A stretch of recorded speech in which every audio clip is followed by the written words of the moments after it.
Hello नमस्कार सबैजनालाई। आज चाहिँ हामी एयर फ्रायरमा पोर्क सेक्वा कसरी बनाउने भनेर रेसिपी बताउन गइरहेका छौँ। सबभन्दा पहिला चाहिँ पोर्कलाई राम्रोसँग उसिनेर सानो सानो पिसमा कट गर्नु होला है त। यसरी सानो सानो पिसमा कट गर्नु होला। राम्रोसँग उसिनिसकेपछि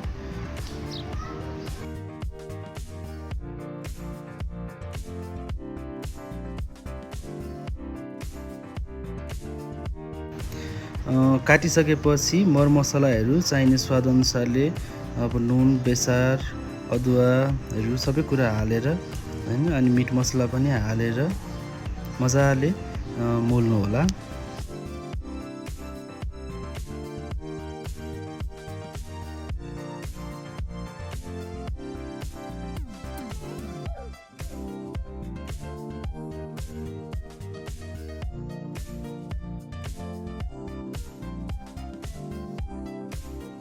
मोलिसकेपछि चाहिँ 10 देखि 15 मिनेटको लागि फ्रिजमा राखिदिनु होला।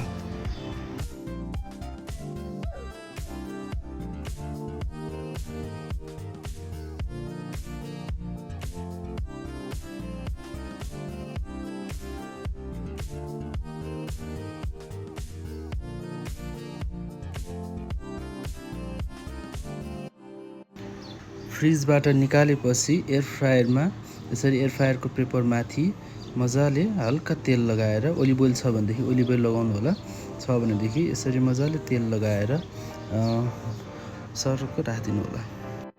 यसरी एयर फ्रायर पेपर युज गर्दाखेरि चाहिँ एयर फ्रायर धुनलाई गाह्रो हुँदैन र एकदमै सजिलो हुन्छ र यो पेपर सस्तो पनि पाइन्छ र सजिलै अभाइलेबल पनि छ। यो युज गर्दाखेरि चाहिँ भाँडो फोहोर नहुने हुँदाखेरि यसको युज गर्दा एकदमै राम्रो हुन्छ है।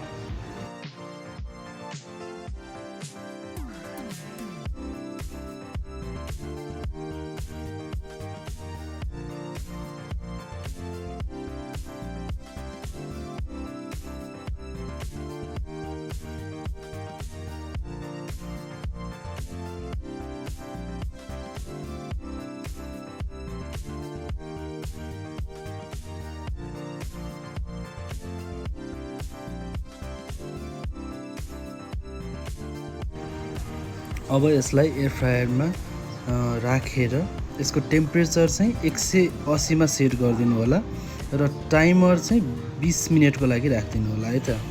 यतिमा चाहिँ यो मजाले पाक्छ। अब हेरौँ है त कस्तो भयो हाम्रो सेक्वा। ल हेर्नुहोस् त, तपाईँहरूले देख्न सक्नुहुन्छ एकदमै मजाले पाकिसकेको छ, एकदमै क्रिस्पी टाइपको, एकदमै राम्रो भइसकेको छ।